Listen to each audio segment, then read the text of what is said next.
On this episode of the Naturist Living Show, Protecting Children.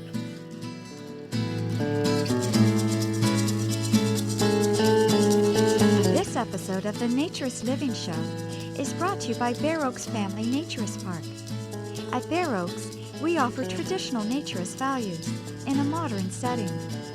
Free your body, free your mind. www.bareoaks.ca.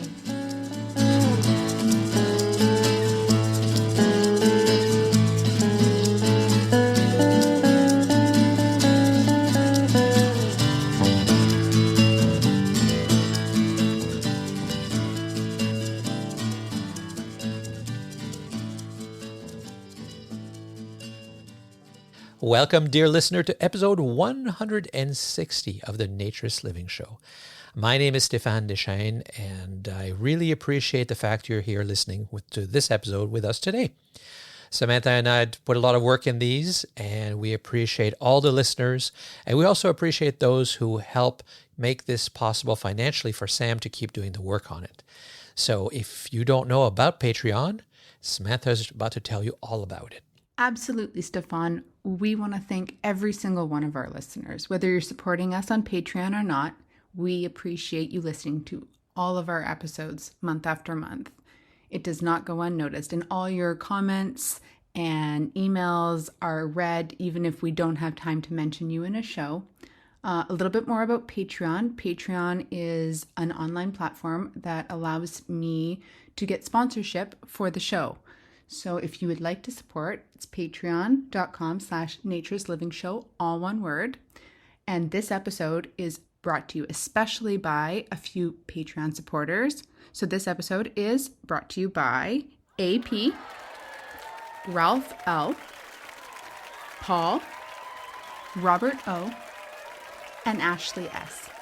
Thank you for your support, and thank you to all our Patreon supporters and, of course, to all of our listeners. And now for this episode. If you're listening to this into the future, because our episodes are all sort of meant to be evergreen and relevant all the time, you might want to look back to some of our social media feeds and see in the July 2024 timeframe that we had some issues. It started with the GTA skinny dippers, and it moved on to us when people found out there were children involved in naturism. And amongst some people, that created a lot of shock, and it made some media attention as we were defending ourselves, of course. And it's a common reaction, unfortunately. We've done some episodes of Naturist Living Show and YouTube videos. We have a page explaining why children in naturism are actually safe and possibly safer than the other places. And as we talked about, there is academic evidence that is good for them. There's nothing that shows it's bad. The most cynical interpretation is that it's neutral. So all this comes from, at first, an assumption that nudity equals sex. So therefore, if children and adults are together, there's sex and it's sexual. I don't get turned on by children. I think they're really cute running around, playing, swimming, and doing all the things they do. But I don't get turned on at all. I don't think most people do. I think they might find it beautiful. And it's not something we should be ashamed to see or have, because it's our natural state, and that's the way it should be. So the other misunderstanding, though, is that they're somehow more at risk because all of these predators will come after them. Again, that's a big misunderstanding. But I thought instead of me continually saying it, I should bring on an expert. So you're going to hear somebody who has many, many years of experience dealing with sexual predators, and in particular, not in particular, but including child sexual predators. And she's a professional, she understands it. And the reason I'm not using her name is because she wants to remain anonymous, because that's how paranoid society is now, that she works for the government, obviously, because she's dealing with these convicted sexual offenders. And she's afraid that if she talks about children and what the risks are and what these people are like, that she could lose her job because people might go up in arms if in any way she sounds like she supports naturism and children being nude with adults. So, will she? Well, why don't we listen and find out? I'll probably speak to this, but can you just quickly give me your credentials? You said you're a psychologist, so I am a licensed psychologist. okay, and you have your education. You have a PhD, I guess. Then Actually, it's a doctor of education, okay, and that was a long time ago. okay, and to be a psychologist, you have to be licensed, obviously. Yes. In most states and some countries, it varies, but usually it involves a great degree of training and an internship. And since I have been doing it for such a long time, most of my experience has been children and family and sex offenders. And can you, I know you don't want to get into your employer or where you work, and that's good, and that's fine, but can you just explain what your experience is with sex offenders? Mostly reading records. For the purpose of determining whether they might need civil commitment as whether they're a sexually violent predator. I understand. Okay, to try to understand it. Okay. So I guess my first question would just be a simple one, which is probably depends on the country you're in, but what would you say is a sex offender? Very good question. In fact, I wrote out a whole list of myths connected to this area. And most of the time, people think that separated by child sex offender, because that is different. Okay. And when we're talking about children, that is another question, which is, what is a child? And if you talk about the age of consent, that is a legal term and varies from country to country and state to state in the United States. But to be consistent, I think most places would agree that if you're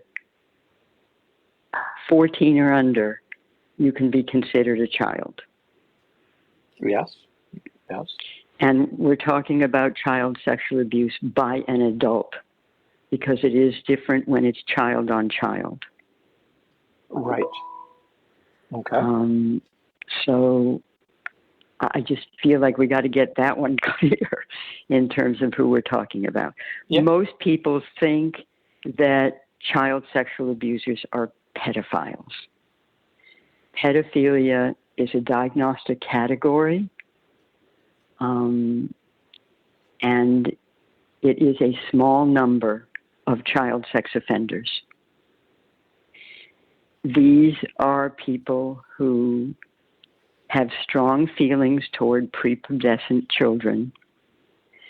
Some of them are exclusively interested in children, whereas others might experience both sexual feelings for children and adults. Basically, it's intense feelings, urges, or fantasies over at least 6 months. And that's a pedophile then? Yes. So what is a child sex offender that is not a pedophile? Well, before I do that, let me also say that there are hebephiles, which are people that are interested in children 11 to 14, which is also a diagnostic category. These children look more mature. Is that the difference? Yes. Right. Basically, what we're talking about is that adults normally are attracted sexually to other adults. Well, the older you get, the closer you are to being and looking like and acting like an adult.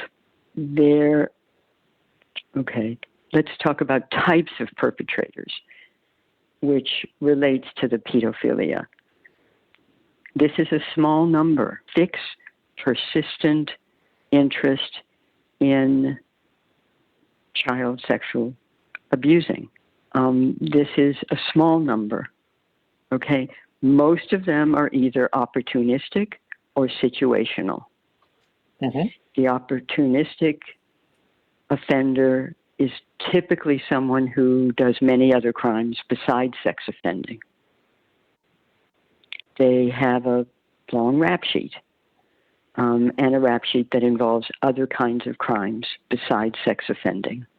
And it might be mixed in with that is a sex offender or a child sex offender. A situational offender tends to be people that might be struggling with a loss, feeling isolated. They don't feel like they have positive adult relationships, and they might sexually offend. Now, I'm not sure I've answered. Oh, okay. Who? There is no such thing as a typical profile of a sex offender or a child sex offender. They don't have the same traits, behaviors, or motivations. They're not from the similar socioeconomic class or race. There's very little that makes them stand out from the general population. Often they have good jobs, strong social networks, they're well respected in the community. There is nothing that will tell you that somebody is a sex offender by looking at people. And yet a lot of people seem to get uncomfortable about some people because of perhaps their looks or perhaps their behavior. So that's not valid, is it? If you are suspicious about somebody, don't ignore it. Check it out. Mm-hmm. Yes, they tend to ignore so if you know somebody and you see certain kinds of things, then you would move in the direction of, I wonder if, and we should check it out. You know, it's sort of if you see it, say something. So right. If you see people who are ignoring boundaries, if you see people that are trying to isolate a child, they try to get them away from the other children. They want to be alone with them. These are the kinds of things that would make you suspicious, that you would want to check it out.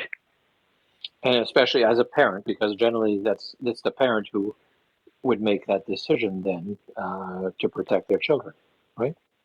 Yes. Because none of that definitely. is illegal. It's right. not like you can call the police and say, hey, this guy's making me uncomfortable with his lack of boundaries or trying to isolate my child. That's probably not illegal. But right. And then parent, it's the responsibility of the parents, the teachers, the organizations in which they are a part of.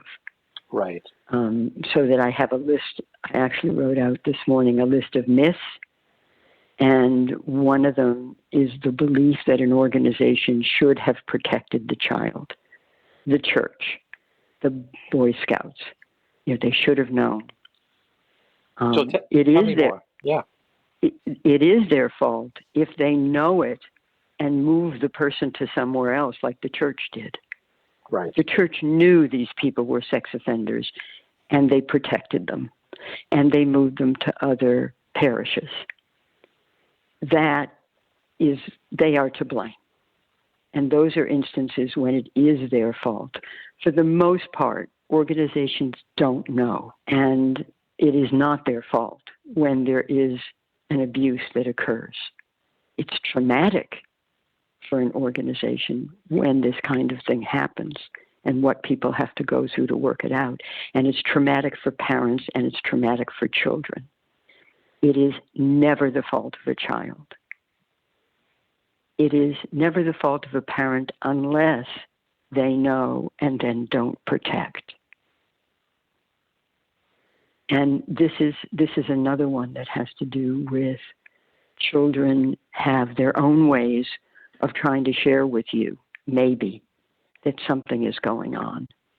So they may start asking questions that are surprising. Why are they asking me about that? Why are they, if they're a little older, why are they talking about their friend? You can be suspicious, and that's totally legitimate. And then It's to try to find out. And what kinds of things might lead you to suspicion? And those are things like, is there a change in your kid's behavior? Do you notice, are they complaining about physical symptoms? Are they now bedwetting? Are they isolating? Do you see withdrawal? Do you see self-harm? These are the kinds of things that would make you suspicious. There's also, I believe, a myth that the same way that you shouldn't talk to somebody about suicide because you might make it happen, you shouldn't talk to a child about sexual abuse. You should. It is absolutely legitimate to try to help our children, to protect them. And I have a whole list of things that we can do in terms of trying to help protect our kids. Mostly they're strangers. They're not. 70 to 90% of child sex offenders are known to the victim. That gives you some idea. Almost everyone is known. People who sexually abuse their own children are not a danger to other children. Not true. They are. People who sexually abuse their own child may sexually abuse a child's friend that comes over to the house. Anyway, could abuse anybody else. There is no protection because they're abusing their own child. They rarely engage in a single offense. That is a myth. Most often, child sexual abusers will do it once, and they never do it again, or one victim, and they don't do it with anybody else. That's probably the most common. It's called sexual recidivism, which is when they perpetrate an offense on a child. One of the myths is also that kids can be seductive and that they have at least some responsibility. No, never. It is never the child's fault. No, ever. Absolutely. Whether they're seductive, whether they're, dancing around or whatever they're doing, it is not their fault, no matter what. And I mostly feel that way about parents, and we tend to blame parents. Often parents themselves were abused. And if you go into the history of those parents who weren't able to protect their children, you will find most often that they were abused as a child. Interesting. Yeah. Sounds like it's a vicious cycle, isn't it? Oh, it is such a vicious cycle. I tried to look up, actually, I figured I should be responsible, and I looked up, the prevalence of child sexual abuse. It's all over the place. We don't even have a consistent definition of what it is. I mean, what is child sexual abuse? There's obvious touching, obvious penetration and violence towards a child that's sexually motivated. But there's also an attempt at abduction and luring a child for sexual purposes. There's child pornography. There's trafficking. There's photographing and watching children with sexual interest. So it's a very large possible child sexual abuse. It's not just one thing. And the idea that, you can tell who's a child sexual abuser. You cannot. Mm-hmm. You have things that will raise the hair on the back of your neck, and it means you should take that seriously and you should explore it. It does not mean to ignore it. But I will say that I've learned that people are often suspicious of single men who are socially awkward, shall we say. Sometimes it's because they have some level of... the autistic spectrum. Yeah, they're somewhere on the autistic spectrum or something like that. But that's not a sign of being a sexual abuser, is it? No, it is not. There is no evidence that people on the autistic spectrum are more likely to be sexual abusers than other people. But they are more vulnerable to where you would want to keep an eye out on your child, the same way that you would want to go a little bit farther out of your way to protect a child who is vulnerable, a child who might be disabled.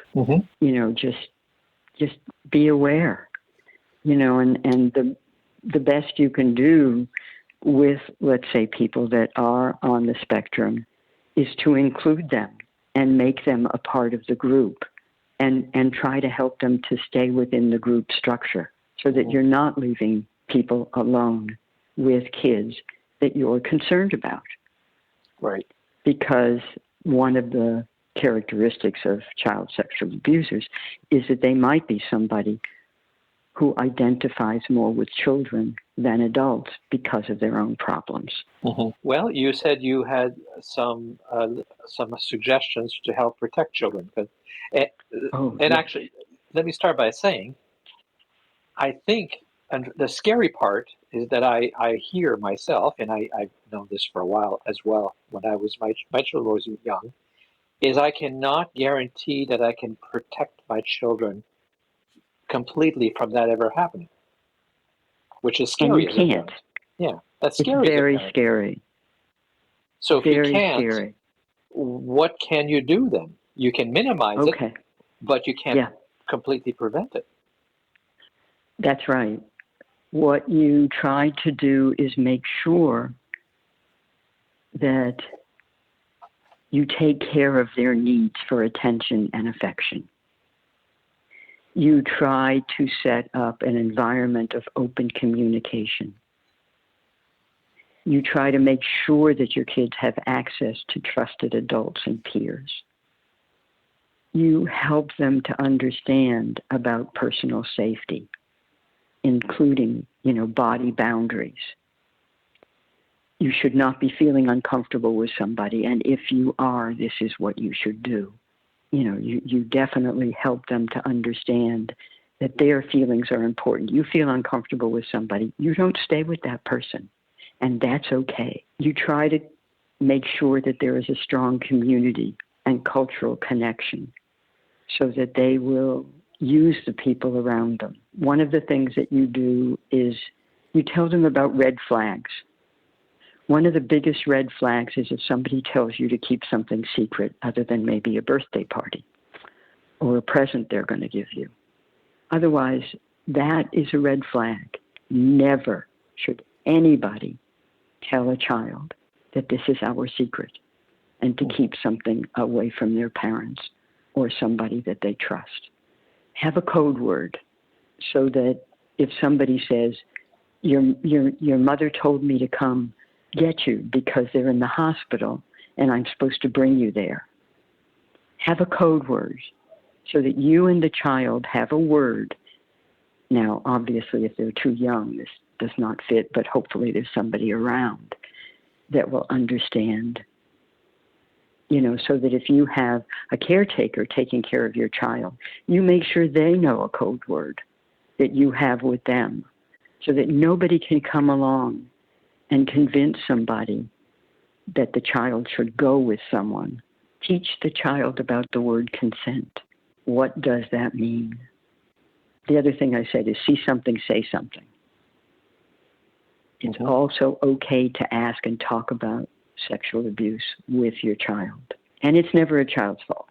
I mean, I have to keep reiterating that because I think that the other thing is that there are sex offenders, particularly pedophiles, that may not know that they're doing anything wrong. They may believe that they are truly in love with this child, and it is okay within that context. So our view is obviously it's wrong. Well, that is not shared by everyone. Where would they have gotten those ideas from? Well, there are groups. There's NAMBLA, and there are a number of groups that will support people in that belief that say it's okay, which is unfortunate, but that's part of our culture. And then, which I didn't say, which I really do need to say, is that when you talk about things like pedophilia or hebephilia, people may have, quote, intense feelings, urges, and fantasies over at least 6 months towards children. But it's only a crime if they act on it. If they have those feelings but they don't act on it, that's okay. That's who they are. And people will talk about that the same as any other variation as to who we are. As long as we're not doing anything to hurt somebody, it's okay that that's who we are. And we can accept somebody that may have those, but isn't going to act on it, and may want help to make sure they don't act on it, because that would be the critical issue, is that we don't want people becoming child sexual abusers. And it's happening just way too often. Do you think it's possible for people who have those feelings to never act on them? Yes, absolutely. It is, and we know it is. I mean, there are actual groups. There's something called virtual pedophiles that, and different cultures actually can respect that and will work with people to help them with those feelings, helping them to make sure they don't act on it, and trying to help them to, act appropriately with the right age group. But yes, they can get help. They may never act on it. There are lots of things that people can fantasize about and think about, but never act on it, and wouldn't. So for a parent, since sadly we cannot guarantee that this will never happen, No. what do we do to help our children if it does happen? I wrote out a little list, I'm sorry to say, on what happens if you find out. So yes, However I guess you find out. the first thing is we have to encourage them to tell us. And they have to be comfortable enough talking to us, right? Right. And that's the hope. And that's where you want open communication. You want to make sure that they're given the attention and affection that they need. You want to make sure that there's a way for them to share it. Now, they can also share it by noticing a change in their behavior. Suddenly they're not wanting to go to school, they're not wanting to be with somebody, they have physical symptoms. When you see that kind of thing, you want to find out what's going on. One of the things it could be is sexual abuse. When you find out about it, however you find out, you have to stay calm as best you can, because obviously your panic is not going to be helpful to your child. Don't disbelieve them. Trust that they are telling you something that's important, and believe them. And even if they half tell you, believe that what they're telling you may not be all of it. They may just be telling you a part of it. Don't ignore them. The same way that we talked about, if you get a sense that somebody is an abuser, the same way is if you get a sense that someone's been abused. Explore it, investigate it, find out why you're seeing some of the things you're seeing that make you think it might be going on. Make sure they know it's not their fault. You can say things like, I believe you, I will help you. Make sure that they are no longer with the person that abused them, so they're in a safe place. You can say, I'm sorry it happened to you. You can thank them for telling you.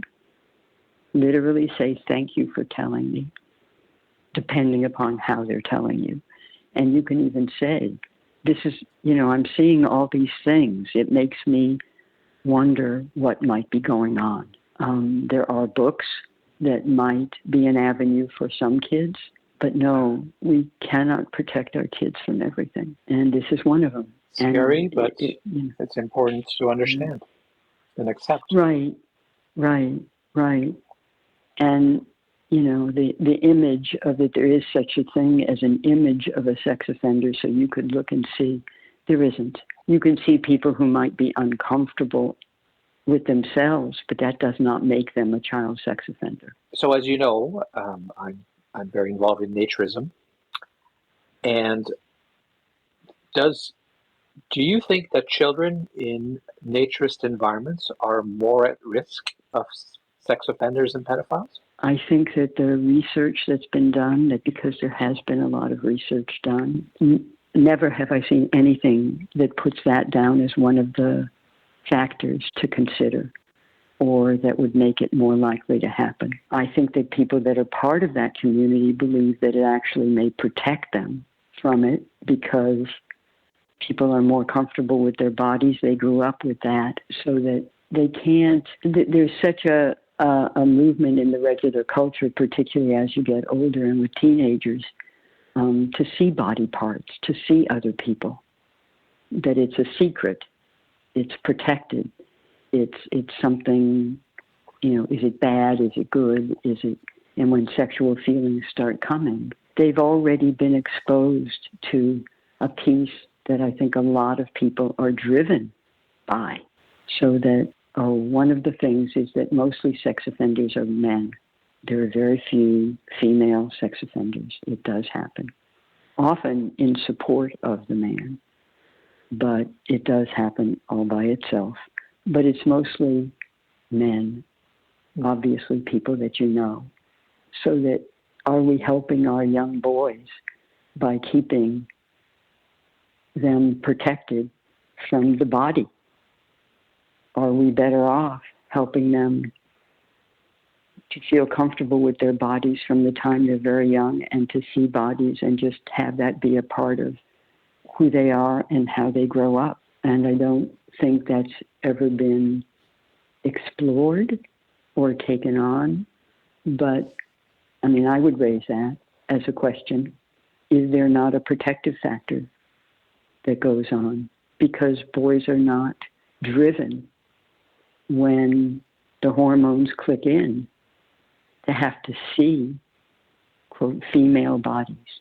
So the other thing that it's very common now is this fear that any kind of child nudity is pornography, and therefore I don't know if the fear is that it's going to create or trigger or feed sex offenders. What are your thoughts about that? If somebody is an identified sex offender, it is definitely possible that they're watching child pornography would activate, would help them to want to act out. So in that sense, there's also a difference between child pornography and child nudity, which is very different. If somebody is an identified child sex offender, I don't think I'd want them in a community, in a naturist community. No, clearly. Yep. I think that would not be a good idea for anybody. But does having images of families, which obviously includes children, in naturist environments, is that a problem? Like if it's on the internet in order to promote naturism, is that a problem? Does that should that be stopped? I don't see that as a contributing factor to child sexual abuse. It's also possible that if somebody is a child sexual abuser to babies, when you show diapers on commercials, it will set off that attraction. That is entirely possible, but that doesn't mean you don't advertise diapers. Or people who are child sexual abusers that will use images of children. Essentially people can use anything they want. I don't think that in and of itself, the same way that I don't think that diapers are something that should be a concern, nor should... So just sorry to clarify, are you saying that any image of a child could be used by sexual offenders, not just nude children? Oh, sure. Sure. If you want to talk about, it's easier if you talk about adult sexual abuse, but they will find advertisements for bras. They will find advertisements, the image of women and how they're portrayed in many ways. Nudity all by itself, I don't see as causing problems unless it's somebody for whom it's a problem, the same way as anything would be. If you have a fetish about feet, you're going to react to advertisements of shoes or seeing people at the beach and seeing their feet. It does not mean that you then never show people's feet, because if the person does have a fetish about it, maybe helping them with it is a better idea, and finding out more about it and helping them to get help so that it doesn't present a problem. But it may not be a problem. But to take that particular example, if we got rid of all pictures of feet, that would not change that person. No. They would not. No. They would still have the same problem, if it's a problem. Right. It won't, the same way that talking about it with children won't make them. It's like, do you talk to people? Suicide is the big one that's used. Should you talk to your kids or anybody about suicide? Because if you talk to them, then you might be reinforcing that maybe it's more likely to happen. And we know that's not true. Is it not the same thing for almost anything else? Because that one is one of the most serious and seemingly connected, right? I don't want to talk to them about that, because then they might think about it. I might be bringing up something that could cause problems, and it doesn't. And that one has been researched, and they know that talking about suicide with somebody does not create suicide. Very interesting. So just to make it a really point on this, if we could somehow delete every image, every naturist, nudist image with children in the planet instantly, and every other image of children that are in any way nude, would it solve problems with pedophiles and sex abusers? No. Would it make it any better? No, I don't think so. I don't see how it would. For one thing, we have the internet now. So if somebody wants to see something or do something, they can go to the internet. Mm-hmm. And, we can't, I don't know how we think about how it could be detrimental. Other than, as I say, if somebody is a sexual abuser, whether it's adults or kids, if you want to go on the internet and start overloading your system with child pornography or adult pornography, you may in fact be increasing the chances of your acting out on it. But there is no evidence, even that people that watch child pornography are more likely to be sex abusers. Most people that watch child pornography do not sexually abuse. And that's a much more extreme example. So staying away from naturist environments does not do anything to help prevent the potential of someone abusing your child. Is that fair? That I would agree with that. There is no evidence. How about that? There is no evidence that would point to that. Right. If somebody is a sexual abuser, we would keep them away from children. Yes. Whether and they're away nude from naturist or clothed. Well, they shouldn't have been any naturist environment in general, but right. Yes. You are giving, of course, a very correct, proper academic answer, which is there is no evidence, because that would, you can't ever say anything with a certainty, even though people try to in our world, but there is no evidence. You're right. And there is evidence that children benefit from naturism.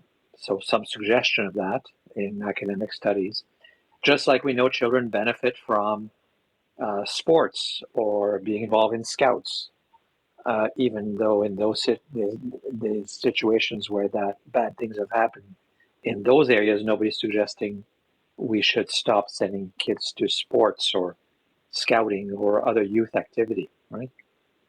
Or religion. Or religion, exactly, yes. Should we stop sending our kids to church and believing? We do the best we can to protect our children. I think that naturism, for most people, is a protective factor. Now that's personal, because I can't, I believe that the openness, the same way that I believe in open communication, that if people are comfortable with their bodies, and that is a part of how they grow up, it no longer becomes taboo. It no longer becomes, the giddiness that goes on with young teenagers about trying to look at people's bodies. It's there. It's a part of who they are and what they grow up with. And I don't see how there's going to be child sexual abusers. We don't know how to stop that. We can protect our children as best we can. Once we know somebody is, we have some ideas about what to keep them away from as best we can.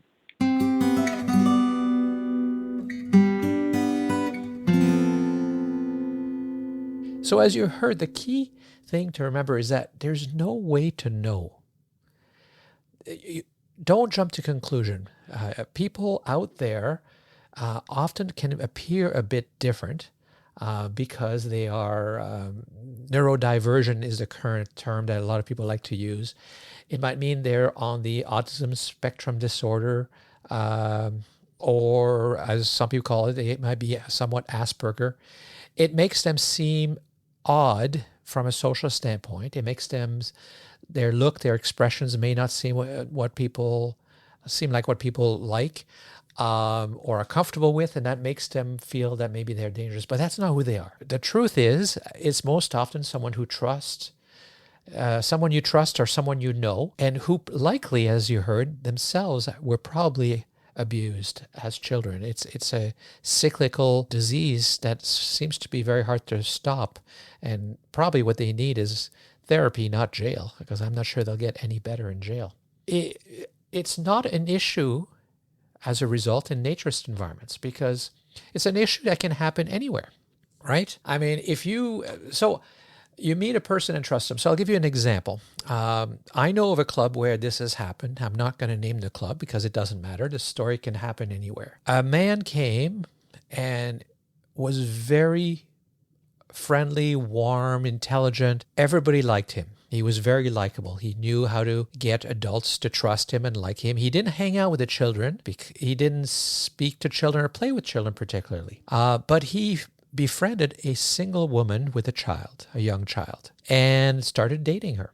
And everybody thought this was nice for this young woman who was alone raising a child. And unfortunately, she left her daughter, her very young daughter, in the care of this man while she went to work. And that's where he unfortunately sexually abused her. So yes, they met in a naturist club, but they could have met anywhere. They could have met at any campground. They could have met at any place where people socialized. The biggest risk, as we know from experience, is not places where children are with their parents or guardians. It's not in big public places. It's where adults are put in charge of children. Churches, camps, schools, sports, organized sports for youth, scouting, etc. We've heard the stories, and that's where we need strong policies to help protect the children. Not that we should stop having all those things which are good for children, but that's where we have to be the most careful. And I'm not saying we shouldn't pay attention in naturism, but the risk is really very, very, very overstated. The reality is naturism itself is not of a greater risk, and arguably it's a safer place for them because they're there with their family, and it's a very strong community, especially in a naturist club or resort. So that's all for this episode of the Naturist Living Show. Thank you, as always, for listening. Again, my name is Stéphane Deschênes. I'm your host for this podcast and the owner of Bear Oaks Family Naturist Park. I make the show with tons of help from Samantha Graham, who does all the production and editing, which takes a lot of time. You know, it takes about 4 times as much time to edit as it does to record it. So if this show is, I don't know how long it'll be in the end, but let's say it's 1 hour, it's about 4 hours of work for Samantha. Plus, then there's the show notes and the website and everything that needs to be done. So thank you, Samantha, and thank you for all of those of you who are supporting us through Patreon and making it possible for Samantha to make this a part-time job. The Patreon website where you can support us financially is patreon.com/naturistlivingshow, one word. And again, it's not me who makes the money. None of this goes to me. It goes to the producing of these shows that you're listening to. You can find links to all of the things I talked about in the show notes on the website at naturistlivingshow.com. And please keep sending your comments and suggestions. We really enjoy reading them. The show's email address is contact@naturistlivingshow.com. I hope you enjoyed the show and that you'll join us again for the next episode of the Naturist Living Show. This episode of the Naturist Living Show was brought to you by Bear Oaks Family Naturist Park. Traditional naturist values in a modern setting. Traditional values means that naturism is more than just taking your clothes off. It is a life philosophy with physical, psychological, environmental, social, and moral benefits. Bear Oaks Family Naturist Park strives to promote those naturist values in a modern setting that provides the amenities and services that our members and visitors expect. Free your body, free your mind. Learn more at www.bearoaks.ca.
Sure enough, the following day when Jimmy finished playing ball, well, the man was there waiting.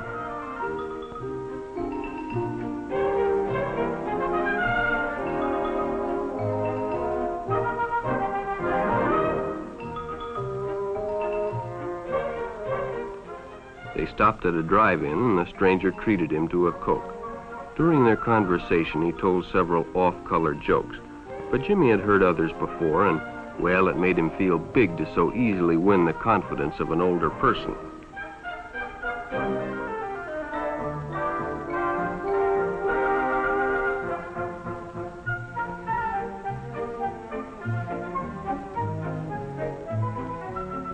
The following Saturday, they went fishing together. By now, they were using first names. Ralph said it was more friendly.